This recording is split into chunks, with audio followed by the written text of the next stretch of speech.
I was talking to somebody this week, and they were saying something about all the drone issue here in Jersey. Oh my gosh, it's unbelievable. Yeah. And flight delay and whatnot. I'm not sure how accurate that is, but it's all over the news. Well, and I heard something too that people, because everyone's upset with the drone situation, that individuals have been pointing lasers now at aircraft, and that it's really it's a flight safety issue. So yeah, that's not good. And neither is shooting into the sky. I've seen a couple of videos on that too. Oh my gosh, wild times. When your kids start asking about the drones, it's a good. Basically, it's the story here is that's how the elf gets back to the North Pole every night. Well, and I see that he's arrived in the Farrell household here, Tom. So there's elves everywhere. So I think that's probably the best theory that's going out there is this is how they get back and forth to the North Pole every night. I like that. I actually have not heard that one. That's a really good one. So I'll have to share that with my kids. A little disruptive. Yeah, I'm not sure. Maybe they need to figure some other mode of transportation in future years. I hope so. Yeah. And does your elf have a name? He does. His name is Zippy. Zipping around in those drones. That's right. he's quick. He's quick. And I set up here this morning. He wasn't there, and then he popped up. So he really wants to hear about HSAs.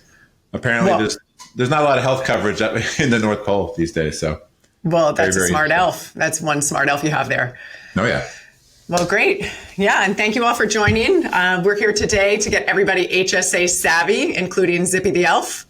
But thanks for joining us. I am Kate Fishbein. I'm here with Tom Farrell, my co-host, and we're excited to break down HSAs.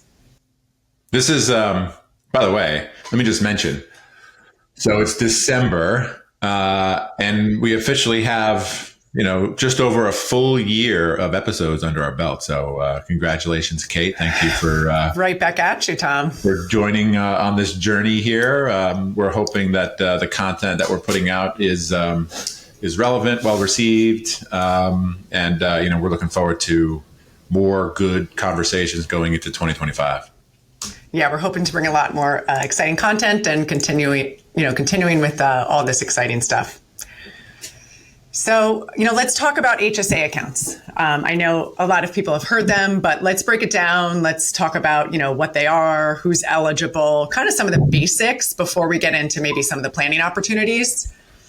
So, at a real high level, an HSA account is a savings account used to pay for qualified medical expenses. But it's not that easy, right? Because it's not like everybody's eligible. So let's talk about eligibility, Tom. Do you want to break that down? Yeah. So this is one of those things where, in order to do one thing, you need to make sure that you're checking the boxes in terms of being eligible to do that thing. And there's lots of rules like that. We've been covering lots of different topics this year where a lot of the laws out there have stipulations in terms of who qualifies for what. HSAs are no exception. So in order to be eligible to make contributions to an HSA, you have to have the right type of health coverage. And that type of health coverage is known as a high-deductible health plan. And most of those high-deductible health plans come with a health savings account feature. And just like the name says, high-deductible health plan, it's a different type of health coverage, and you're typically, acquiring this through an employer, although you can also apply this out on the open exchange as well. But it's just another flavor of health coverage where you're shifting more of the responsibility in terms of the out-of-pocket costs for your family coverage or your individual coverage, as opposed to paying, let's say, higher monthly premiums for your classic HMO type policy, right? So again, and I guess what we'll do is we'll focus on employers offering these types of plans as we chat today. But a lot of employers now are offering your classic HMO or PPO type of a plan, where you have, your typical, monthly premiums that obviously are quite expensive these days. Right. But what you know is, okay, you're paying that every payroll period to maintain coverage for yourself and your family members and any dependents. And you'll have your in-network and out-of-network physicians, and you'll have your copays and things like that, deductibles. But it's pretty straightforward in terms of what your monthly premiums are and what those out-of-pockets would look like. In a high deductible health plan, you're shifting more of that responsibility to yourself personally. Premiums are lower, which is the good news. So monthly premiums are lower. Yep. But now your deductibles are going to be higher, and your maximum out of pocket, and we'll go over some of these numbers today, those will be much higher. So, this type of a plan needs to make sense for you financially. So, a lot of times when you hit that open enrollment period, this can be a very confusing time of year. When a lot of employees are trying to figure out, okay, what's the best plan for me? How do I budget through this? High deductible health plans is something where you really need to do your homework before you get started. Yeah, it might not be a fit for everybody. You've got to think about, your health, potential needs, and what the expenses might be under the various plans to see what might make sense. And also, if a high deductible health plan isn't offered through your employer, it's something to talk about, with your HR department potentially for, future years, if it might be something that you're interested in, or might be an option that, maybe your employer considers for future years. So just to mention that, but it takes time. Like everything that is great, it takes time. So yeah, and family dynamics play a role here too. If you're a single employee, you're not married, there's no kids. This can be a great way to keep your premiums low and start to save in a health savings account over time, and have that grow and compound. But if let's say you're married, let's say you have young kids get sick basically almost all the time, right? The time. From a budgeting standpoint, it's really important to really do the math and figure out if you can afford those maximum out-of-pocket costs if you do go the high deductible health plan route. Yeah, and we'll dig into that a little bit more too, because, probably having a little bit of a buffer, making sure that you have some of those expenses tucked on the sidelines, is a good idea. Yeah, and it's also the not cash on the side. Sorry about that. Yeah. So, and it's also not something where, if I don't choose it this year, I can never choose it in the future. The good news about this is that, you get to make that annual evaluation during the open enrollment period. You can switch from an HMO and decide that next year I want to be in the high deductible health plan and start to contribute to an HSA. Yeah, that's a great point. And let's talk about some things that, you've got to watch out for, right? In terms of being eligible to contribute to an HSA account. So there are a few things that you must not be doing to be eligible. And one of those is be enrolled in Medicare. So as you're approaching your 65th birthday and you're contributing to an HSA account, really start watching out because, once you're participating in Medicare, you are not eligible to contribute to an HSA account. So, as you approach your 65th birthday, really start to pay attention because there are some specific rules about eligibility, depending on when you start taking Medicare and when, the final month is that you're allowed to, contribute to an HSA account. So be careful with some of that be careful with that timeline there. You also can't have other healthcare, so if, my husband has insurance and I have HSA account, you've got to watch out, with the coverage, and you can't have, coverage elsewhere. And a non-high deductible health plan elsewhere. Right. Exactly. Thank you. Yep. Exactly. Also, you can't be contributing to a flexible spending account, also known as an FSA. Now, there are some where if your spouse has an FSA account, but they have limited participation FSA, that might be allowable. But, just know that if you're contributing to an FSA account, you can't also contribute to an HSA account for the most part. You also can't be claimed as a dependent on someone else's tax return. And then there are certain VA benefits that can also impact, your eligibility. So watch out for that.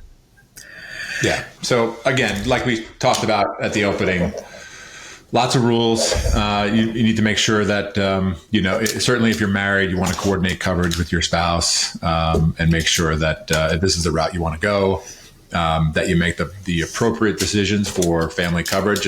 And some of that family coverage can be split up where, I might have coverage for myself and a dependent child, and my spouse might have just self-only coverage. And that, so that could be a situation where you're really coordinating benefits. But for the most part, I think the more common scenario is going to be, if you're married, you have kids, let's say you're both working, you want to coordinate and figure out which plan offers the best coverage for your family and makes the most sense for how you want to provide that moving forward. Yep, that's a great point. And, there aren't any income caps. So that's a great thing here, right? Like you think about Roth IRA contributions, you're like, oh, well, there's an income cap, I might not be eligible. Well, the good news is with HSA accounts, as long as you meet the criteria we just discussed, there aren't any income caps. So if you're a high income earner, and you meet the criteria, you can still contribute to an HSA account, up to those maximum levels, depending on your coverage. Yeah, this is where we get into, essentially why we love HSAs, right? This is where it gets exciting. If they make sense for your situation, HSA can be a very, very powerful tool. So yes, these are some of the really interesting items that can provide long-term benefits for folks that are using them. And again, it is a tool. And I just a reminder while we're talking, Kate, is that if you're listening on a podcast, thanks very much. We also have some slides that we are covering. And so this episode, just like all of our episodes, are also posted on YouTube. So if you want to see some of the slides and the information that we are chatting about today and in future episodes, go ahead and check us out, Amplified Wealth According to Plan on YouTube. Yeah, and I think the other exciting part, right, so is that it's not use it or lose it. Right. So a lot of times people think an HSA account is just like a flexible spending account, but it's not. These funds can remain in the HSA vehicle. It's not an FSA account that's got to be cleaned out each year. And this account can also follow you even if you change employers. So exciting. So again, there's that concept of, these funds get to follow you. It's not just use it or lose it. Each year your wife's clean. This is where it gets exciting, Tom, to your point. Yeah. And then I wish we had like one of those DJ air horn sounds for this next bullet point. Maybe we can insert that here. This account is triple tax exempt as long as it's used for qualified medical expenses. And that's really, such an amazing vehicle, right? This is the headline that I think a lot of people who are thinking about the long-term benefits of HSAs, they hear about a lot of headlines about that. So how does that triple tax benefit work? Yep, we're going to get into that more on another slide. I want to dive into that a little bit more, but really exciting that we've got this beautiful tax benefit, right? And just to mention too, though, like you're putting these pre-tax dollars in. If you take the funds out and they're not non-qualified medical expenses, because it's pre-tax funds, you're going to pay ordinary income tax for non-qualified medical expenses, but then you're also going to get hit with a 20% tax penalty. So, remember making sure, that really hurts, so if you're in 22% bracket, right, and you're taking $1,000 out and it's non-qualified medical expenses, you're going to get hit with the 22% tax plus that 20%, penalty on top. So that really hurts. And that 20% it does go away after you turn 65, but it does. Yep. That if you're funding this and let's say you're in your 30s or 40s, that's a long way away. And so, it's just another item to make sure that you're thinking about to decide if this is an affordable option for you and your family. Certainly, if you need the funds to pay for medical expenses or lifestyle expenses, then you need to factor that into your decision to make contributions to an HSA. And we'll get into the contribution amounts and how to max those out. But just lots of different rules when it comes to HSAs that Kate and I want to make sure that our listeners understand. Yeah, and again, part of why this gets so exciting over the longer term is that the employee can actually invest part or all of the HSA funds, once they're in that vehicle. And just to Tom's point, making sure you're not taking, market risk with known cash needs, that if you're going to have the expenses, the medical expenses coming up, you don't want to necessarily always be taking market risk with that. So, be careful there, is also being mindful of your risk tolerance. And the beauty is that, those investments, while they're in the HSA vehicle, are not taxed. So that's really exciting. So you're getting that tax-free growth. That's one of those triple tax benefits that it is. I know, but I was trying to hold off to that slide. Hold off to that future discussion. Yeah, I know. I want to hear the horn. I just want to talk about it. So let's. What we've got to break down now is those 2025 limits, and these limits a lot of times go up with the inflation rate. So it's great. So these amounts that you're able to contribute each year also get to increase over time, potentially, with inflation. So the individual HSA contribution limit for 2025 is $4,300. That amount goes up for a family to $8,550. And a family can be a husband and wife, a married couple, or it could be an employee and kids, or an employee, spouse, and kids. So, any of those combinations is a family. And then if you're 55 and older, you get to do this additional $1,000 catch up. So a max contribution amount to an HSA account for 55 plus, with a family is $9,550. So now we're talking. Yeah. That's a good amount. And as Tom alluded to earlier, right, with these high deductible health plans, the good news is that a lot of times these monthly premiums are lower, but the bad news is that you do have to meet those minimum deductibles, right? And to be eligible to be a high deductible health plan, there are certain deductibles, minimum deductible that the plans must have to make it a qualified, plan. So for an individual, that minimum deductible is $1,650. And for a family, that's $3,300. And just to review, right? So when you have a deductible, Tom, right, you've got to meet that deductible before the insurance or that co-insurance starts to kick in, right? That's right. So you've got to make sure that that's the minimum amount you're spending before that co-insurance or co-payments kick in. And then there's kind of that amount where that co-insurance or co-payment's going to be effective until you reach your out-of-pocket maximum for both the individual and the family. And those out-of-pocket maximums are high.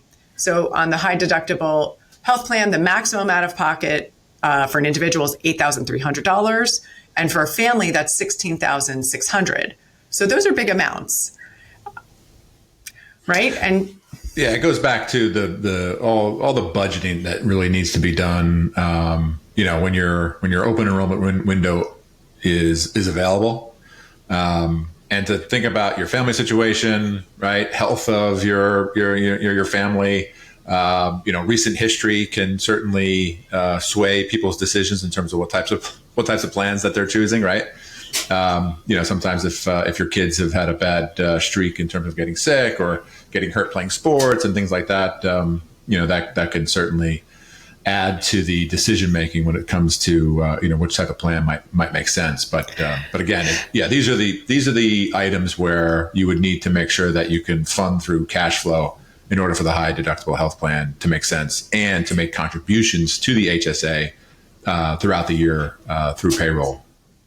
Right. And just to share with, even if you have, to your point, you have a healthy child, there was a year where, my daughter had a hospital stay when she was really young for pneumonia. And, we're like, oh, she's healthy, she's young, but, things come up, things happen. You don't think that something's going to happen to you. And then you have a hospital stay. And, in that year we had the HSA account and, we had that maximum out of pocket hit. And you've got to be able to plan for that, from a cash flow perspective. Yes, for sure. Yeah, and you real quick, Kate, you mentioned before the flexible spending account where you got to use it or lose it, right? Mm-hmm. And just wanted to make one quick comment here is that we're going to talk about the benefits of long-term planning with HSAs, but people use them like FSAs, and that's perfectly fine, right? If you need to use the assets that are inside your HSA for your health needs, then please go ahead and do that. of course, you can put money in, you can take it right out for qualified expenses and do so on a tax efficient basis. But that's just something to keep in mind where, of course, if you need to use these monies, go ahead and do so. Absolutely. And don't compromise healthcare. Right. You want to make sure you're getting medical attention if you need it, not as the sake of like, oh no, I can't dip into my HSA account. No, we want to make sure people are staying healthy, and that's paramount. Using the funds if you need them, for sure. That's a great point. So let's talk about our favorite thing about HSA accounts, the triple tax exemption feature. Insert air horn. So, all right, you want to start? We're both so excited. Yeah, no, yeah. All right, you start. I'll jump in. All right. So let's say you've decided to take advantage of the HSA component of your new health plan, and you can make your own contributions. That's a pre-tax contribution. So that's step one of the triple tax benefit. Is this reduces your taxable income by the value that you choose to put into the plan over the course of the year, up to that maximum that Kate talked about, which is $4,300 for single coverage and $8,550, I believe, for family coverage. And one thing to note, Kate, here is that your employer can make contributions on your behalf as well, which is great, right? But that also reduces the amount that you can, deduct from taxes. Exactly. So, yes. If I'm fully prepared to make the $8,550 family contribution for the year, but my employer puts in $1,000, then my contribution is only $7,550. Right. Exactly. So something to keep in mind in terms of how this affects your taxes throughout the year if your employer is helping with those contributions, because that's not on top of the $8,550, it's included as part of. It's an excellent point. So you've really got to, watch that coordination of, how much is your employer contributing, as well as sometimes it's a little tricky because, you're doing, the account's not funded up front, right? Most of the times this account is being funded through payroll deductions, which means another side, right? When you sign up for this plan, that HSA account, those funds aren't immediately available. So if you do have a healthcare expense earlier in the year, sometimes you don't always have the funds in the account, in the HSA account, as we were saying before, if you don't have outside funds to cover the costs. So really watching that cash flow and making sure that this plan, is the right one for you, because on day one, that $8,550 isn't going to be in the account. This account's going to be funded over time through those payroll deductions, and making sure that that biweekly or that monthly amount that you're contributing to the account is going to end up to not being over that, $8,550 for family, $4,300 for an individual by the end of the year, coordinating that with the employer contributions as well. Yeah. I mean, you want to think about this like you plan for your 401k contributions throughout the year. Exactly. Right. Exactly. And the beauty too, right? So let's say I'm contributing $4,000, let's say I'm making $100,000 a year and my employer's contributing, $4,000 or whatever the case is. If I have $100,000 in income and I'm contributing $4,000 to my HSA account, I now have reduced my taxable income to $96,000. So that's really that kind of initial beautiful benefit. And then I'm not taxed on what my employer is contributing to my plan as well. And we'll talk later. There are certain states that, have different rules as well, just a heads up. But that employer contribution, that's essentially free money that's going into a tax-deferred, account for you. That's right. So it's a great tool.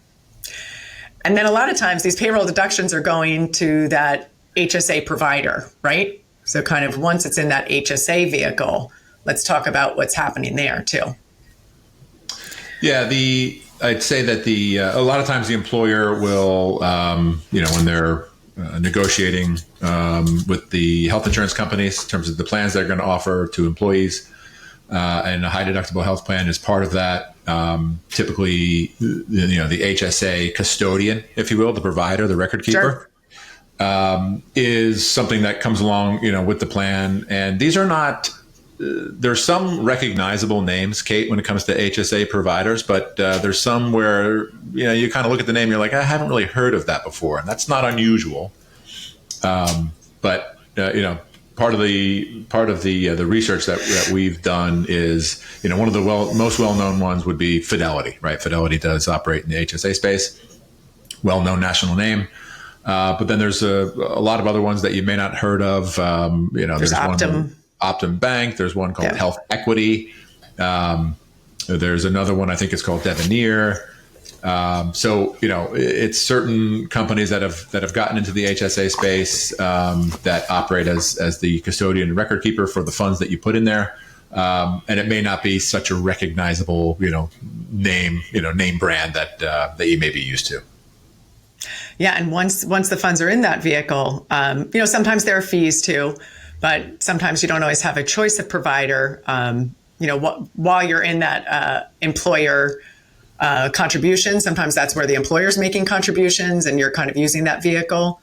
We're not going to get into trustee transfers today, but there could be certain fees, and then just while the funds are in that vehicle. As we mentioned, you have the option to invest all or part of the funds while it's in that HSA account, and those funds grow tax deferred. So what that means is any dividends or interest earned and any capital gains incurred while the funds are in that vehicle are not taxable to you, which is incredibly exciting. And then a lot of times these providers have different investment options that you're able to invest the funds in.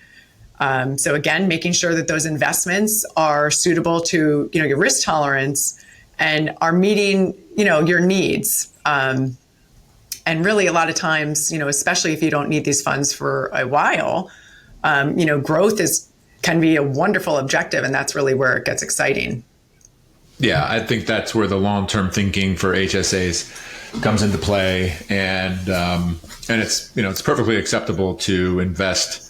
If you want to invest 80% of your HSA in, in the market and leave, 20% or so in the money market, if you plan on using something for any kind of short-term needs, you can set it up like that if you want. But, what Kate and I are chatting about today is finding a way to get dollars into an HSA and try to keep those dollars in there if you can afford it. Paying for any necessary medical costs out of pocket elsewhere and letting your HSA grow over time.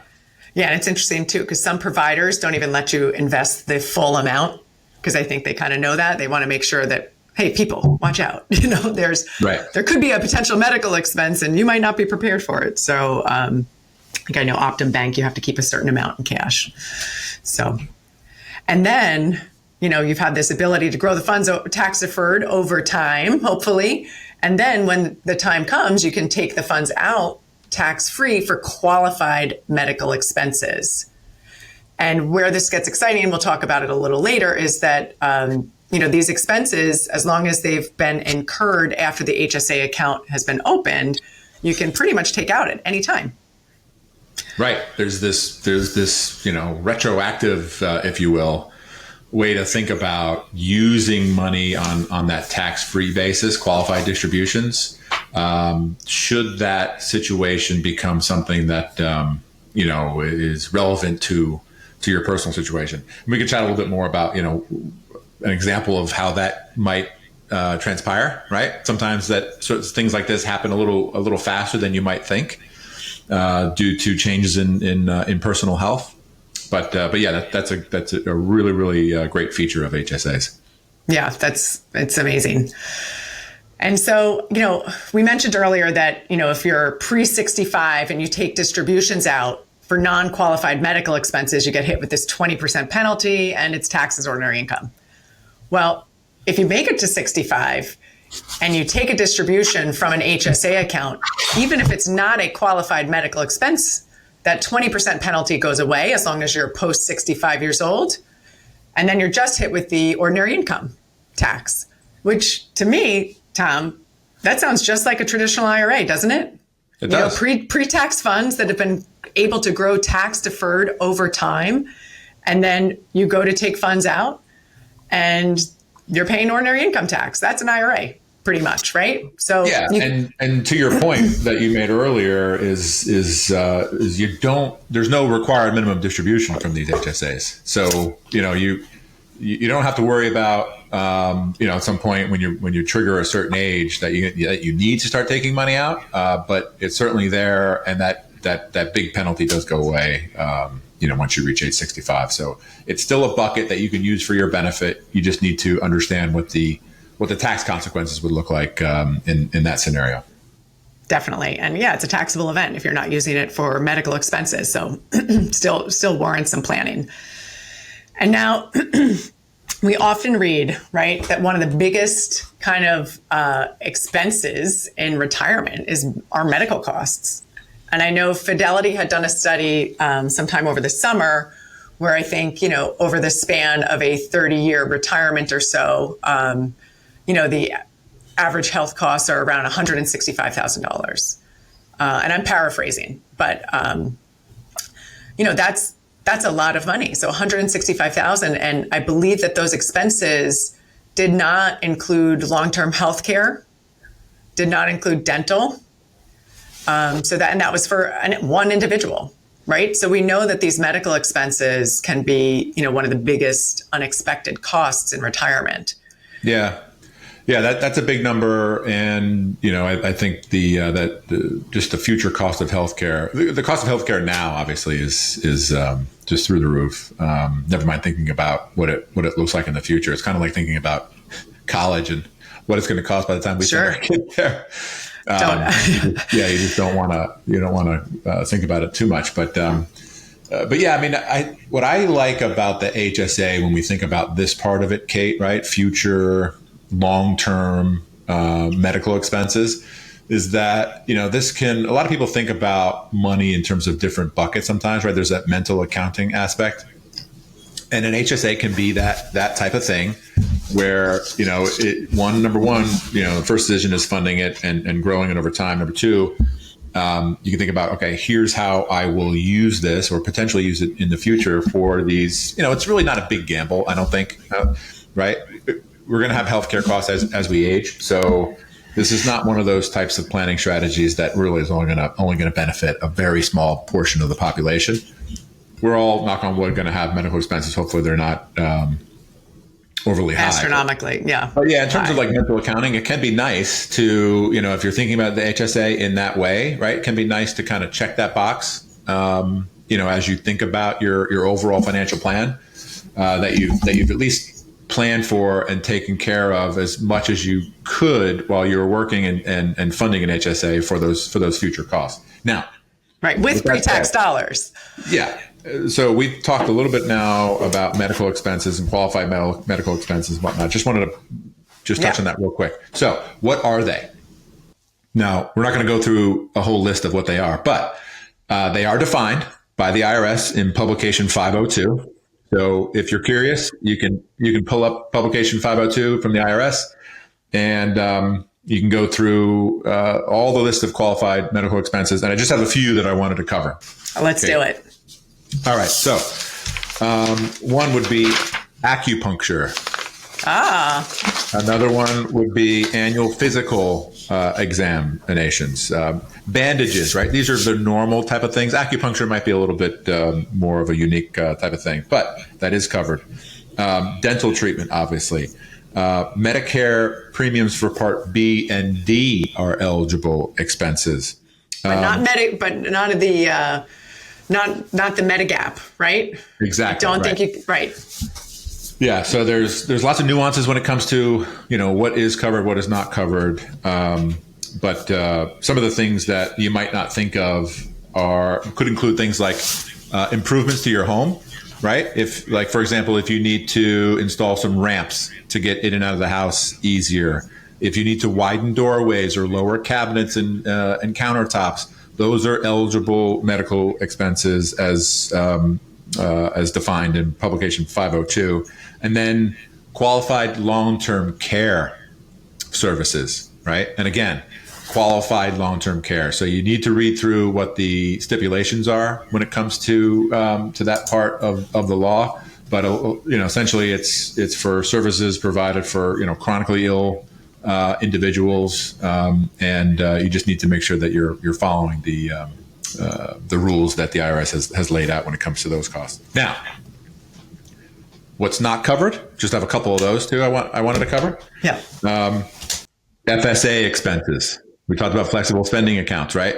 FSAs are, that's one of those things where you can't be contributing to that if you have an HSA. And of course, if you're reimbursing yourself for those expenses from your FSA, then you can't use your HSA to do that. Cosmetic surgery, right? I can't redo my face here and use my HSA to cover that. The fans wouldn't recognize you, Tom. You can't do that exactly, anyway, right. This is the moneymaker, and I gotta deal with what I got. Health club dues, right? It's great to stay in shape, but your health club dues are not an eligible expense.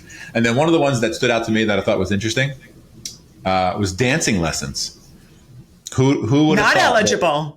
Who would have thought that you could not deduct your dancing lesson expenses with your HSA? So some of these things where, it's like, some of the stuff should be obvious, but the IRS, actually made a point of listing that out and what is not covered. Yeah, that's very specific, just saying. Yeah. They really thought that one out.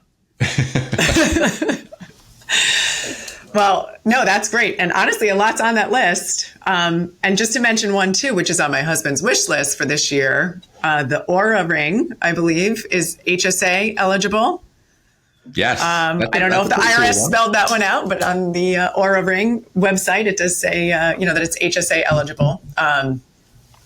So there's a lot on there. And honestly, a lot of those items, too, that you mentioned, like Band-Aids, I think contact solution is another one. All these little items really add up, right? It does. And if you're going to be putting dollars in an account like this, where there's penalties for taking out, if you're not going to use it for these types of, you just need to know what would be covered, right? So that when you're making these contributions, you're as informed as possible in terms of how you would be using this in the future, or actively, right? If you plan on making any distributions, now. Right. Definitely. Right. And just to reiterate too, you can use, current medical expenses or historical medical expenses as long as they've occurred after the HSA account was opened. So let's talk about record keeping, because for those individuals that are like, well, hey, you know what, I'm going to try to use this HSA account as a savings and investing vehicle, and maybe save those receipts over time so I can then deduct those expenses, those historical medical expenses from my HSA account in the future after the funds have had the opportunity to grow. Let's dig down into some of those record keeping items, as set out by the IRS. And I'll just quote the IRS on kind of, what their record keeping recommendations are. I'm on the edge of my seat. I love IRS books. In case you weren't sleepy already this Friday morning, I'm about to put you to sleep. But anyway, so step one, the distributions were exclusively to pay or reimburse qualified medical expenses, right? So again, we just kind of went over some of those qualified medical expenses, but how are you going to maintain records to prove that they were qualified medical expenses? Your receipts, right? Maybe a travel log of, miles driven to the hospital for different procedures, that kind of thing. So maintaining, good records, keeping those receipts over time. In the event of an audit, you have them handy. Kind of the second bullet for the IRS is that, the qualified medical expenses hadn't been previously paid or reimbursed from another source, right? So kind of like to your earlier point, right? If you're getting coverage from your insurance plan, well, you can't double dip. You can't get, the line item covered and then be able to deduct it from the HSA account. That's double dipping. That doesn't work. That makes sense. Yeah. So, make sure you're keeping your tax records, HSA account statements, and any itemized, medical bills, to kind of suffice there. And then the last little stipulation is, the medical expenses hadn't been taken as an itemized deduction in any year. So again, keeping those tax forms, right? So Schedule A, 1040, showing that a medical deduction had not been taken for those items. Yeah. So you got to be buttoned up, keeping track of your records. Yeah, which isn't any fun. But. Yeah, it doesn't need to be, I don't think too cumbersome a process. I think if you can, develop a system for saving receipts, scanning receipts, if you're keeping hard copies, that could be an issue, right? So, things happen. But I think if you maintain, in a spreadsheet, scan receipts, make sure you have those saved and backed up and things like that, then I think you do yourself, a good service of making sure that you have the records you need. Should you need to go back and reimburse yourself for something that happened while you had the HSA account open. That's a great point, and even like a Google Drive or something like that, a remote cloud drive, to ensure that those records are safe. Yeah. And there's no time limit, right, to be able to deduct these expenses. So that's really exciting. So it's just that that onerous record keeping over time. Yeah, I wanted to just touch on that for a minute here. Yeah. To talk about, some of these situations. So like, when would this pop up, right? Sometimes, obviously health changes. And let's say fast forward, you've been saving in an HSA for many years or so. You built up a pretty good balance. Let's say it's, something north of, 50, 60, $100,000 or so. And you planned on using those monies to pay for, elevated healthcare costs through the rest of your life expectancy, right? Let's say now you're post 65, and you get diagnosed, let's say, with an illness, and let's say that there's not a whole lot of time left, and you got a lot of money in your HSA. This feature that we just talked about, where there's no time limit, as long as you haven't already reimbursed yourself for those expenses through an HSA or through a deduction on your tax return, like you just summarized, Kate, you can, as long as you keep your records, you can make distributions for those previously paid for with other money, qualified medical expenses, if you want to make sure that you're at least making distributions of the HSA funds in a qualified manner, so there's no tax due. Especially if you've built up quite a large balance. We'll get into, and one of the big features here, why is there are pretty expensive and punitive rules when it comes to who inherits your HSA, right? And there's good outcomes when you name your spouse, but there's very expensive when it comes to tax burden if you name a non-spouse or if your estate is the beneficiary, and that becomes the problem when you're thinking about the long-term planning with an HSA. Is to think about, okay, what are the rules in terms of what happens if I pass and there's still monies in there, in terms of who that beneficiary is and what that tax impact would look like. So I think in that scenario, planning for, post penalty period. So think about post age 65. If you needed to really start making larger withdrawals out of that HSA, keeping track of those previous records is something that can help you make those tax-free distributions if this is a situation that applies to you. That's a great example, Tom. And, again, we'll talk more too, but yeah, having that plan for distribution, right? Because these funds can grow over time, and making sure you're thinking about, hey, how am I going to be using these funds? That's a great point. So you just said grow over time.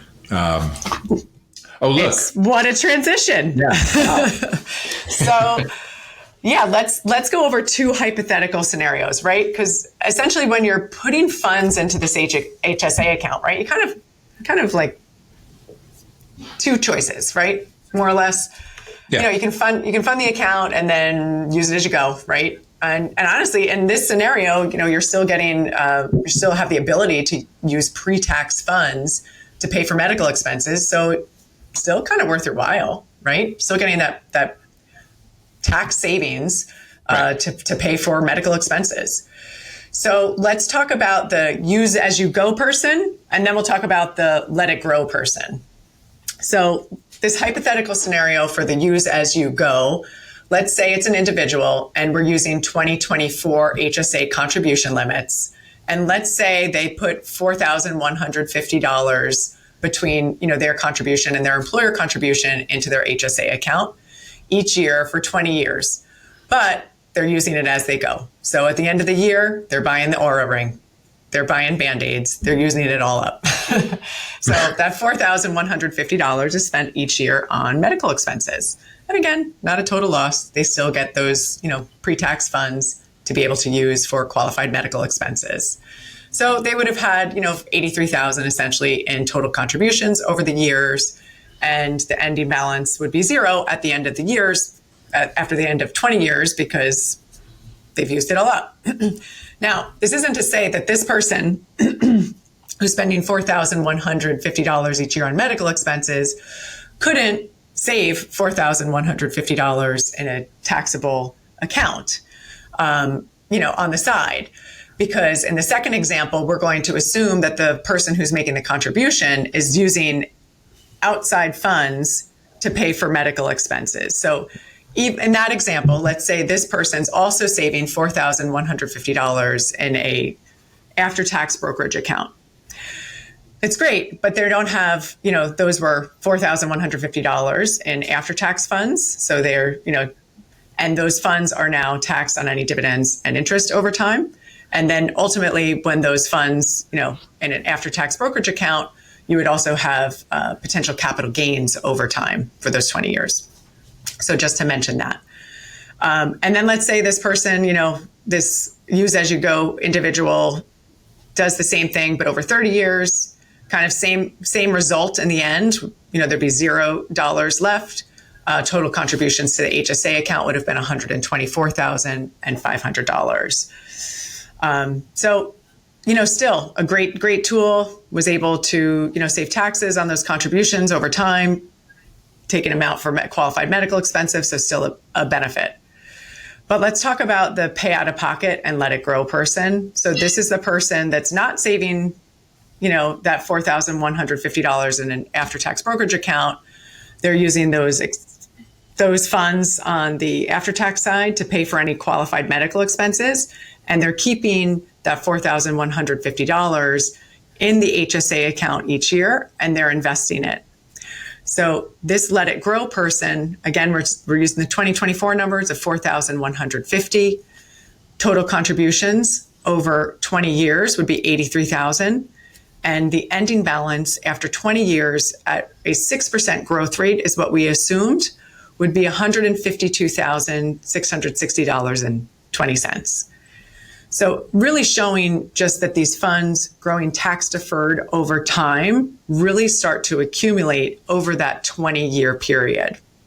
And now instead of 20 years, if we did the same exercise for the let it grow person, not over a period of 20 years, but over 30 years, that ending balance after 30 years at a 6% growth rate would be over $328,000. So this is really illustrating, two concepts. One, that this really can be a tool to accumulate funds. And the second concept is the longer those funds grow, the more exciting it becomes, right? So you can see the difference even from that 20-year period to that 30-year period, where keeping these funds invested 20 years at 6%, $152,000, 30 years at 6% growth rate, around $328,000. So the beauty of compounding, Tom. Right? Yeah. Compounding inside the bubble, no tax drag. It's really powerful. Exactly. So triple tax exempt, incredible. And then you have this $328,000, potential sum to use for qualified medical expenses. What a tool. Incredible. Absolutely. So, all right. And so let's talk about maybe some other considerations, just in terms of the HSA and maybe some concerns, right? Going back to the record keeping, right, is such a big part of the HSA account that if you're going to be keeping, if you're going to be using the HSA account for historical medical expenses, you really want to make sure you're keeping that documentation, because if you do get audited, you need to make sure that you have, the proper information. Yeah, and you want to make sure that you're not over contributing. There's penalties for that as well. So, a lot of this is on the participant of the HSA to make sure that they're, making the appropriate amount of contributions without going over the limit, as they kind of budget this for each taxable year. Exactly. And again, you can't be taking funds from the HSA account for any expenses that occurred before the HSA account opened. So watch out for that too. Right. And let's talk more about the beneficiary stuff, because I think, that could be a big concern for individuals. It is. Well, I think it's one of these. It's certainly a part of, I think, the HSA world where there's there can be some lack of understanding about how this works, and typically, I think with that being said, typically if you're married, you would most likely name your spouse as beneficiary. But we understand that families change over time, dynamics change, and that beneficiary designation that I alluded to before is an important part, because once you move out of the spousal paradigm, if you will, then the non-spouse beneficiary, you lose the HSA wrapper, right? That goes away. Ouch. And that creates a tax consequence at ordinary income rates. So and that's fully taxable in the year of death. Yeah. Right. And I guess there's one little caveat there, right? For non-spouse individual beneficiaries, that they can still reduce the taxable income of the HSA for any qualified medical expenses that was incurred by the decedent before they passed, as long as the beneficiary paid for those expenses within 1 year after the date of death. So, if you had an $80,000 HSA account and you had $10,000 in, hospice expenses before your parent passed, as long as the beneficiary pays for that $10,000, within 1 year of the decedent's passing, then your taxable HSA account is now $70,000. So $80,000 less that $10,000 qualified medical expense. So just to point that out. So that's one benefit that the non-spouse beneficiary gets that the estate does not. Yeah, and it highlights the importance of knowing about some of these assets, right? The non-spouse beneficiary, think about it, an adult child, right? Let's say they step into the role of executor, they're named as the beneficiary of their parent's HSA account. These are some things that you need to start asking yourself, after that account holder passes away, to figure out what are the steps that you can take that you just described, Kate, to help mitigate that tax impact, because the beneficiary is the person who pays the tax.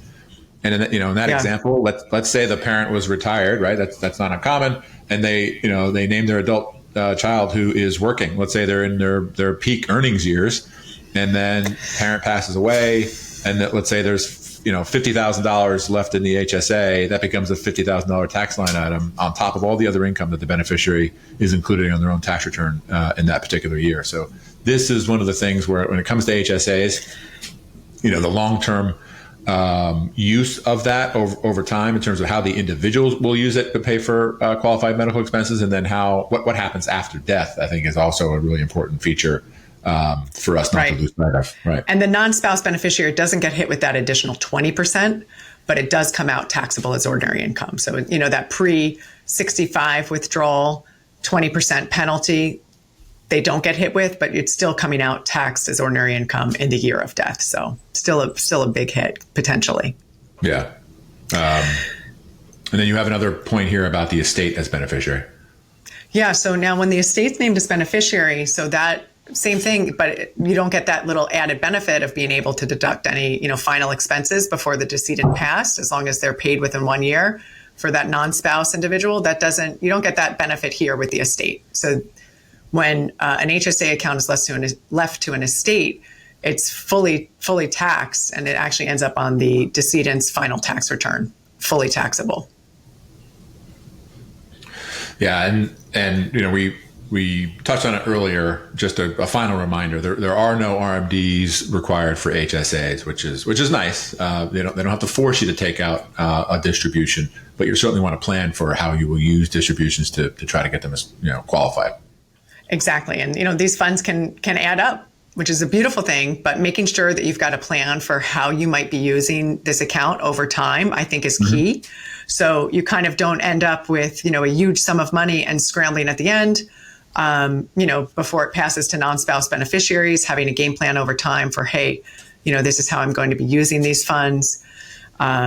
just I think having that in mind is a good way forward. Yep. And then the other thing we kind of like alluded to before is, unfortunately, there's certain state tax rules on HSAs that vary from the federal rules, and not all states are created equal. New Jersey and California do have different tax rules. So reviewing, what those tax rules are, going over the situation with your accountant. We're not CPAs, so being sure to review a lot of the tax, implications with your accountants, is advisable. Yeah, absolutely. You want to make sure that, I live in New Jersey. So anybody who's listening or watching who may be using an HSA and is domiciled in New Jersey, as Kate said, make sure you're talking with your tax provider and advisor about what you need to take care of when it comes to state tax obligations. Well, we can't end it on a tax note. Let's not do that. Certainly during the holiday season. This is about giving, right? And spending time together. So I think in the spirit of giving, we can certainly think about, ways that we can give to our HSAs, right? To help ourselves and our family members for future medical expenses down the road. And again, it's one of those tools that can become a really valuable part of your overall financial plan. And so Kate and I just wanted to make sure that we chatted about it today. We may do some future episodes on some other features when it comes to health plans and how to plan for this down the road. But HSA is certainly a popular item. Yeah, well, I'm excited. HSAs are a great tool for those, where it fits in, and hopefully this was helpful to a lot of our listeners and or viewers. If you like what you're seeing, like what you're hearing, please be sure to like and subscribe. And we hope to see you back here soon. Yeah, wishing everybody a very happy and healthy holiday season and a happy new year.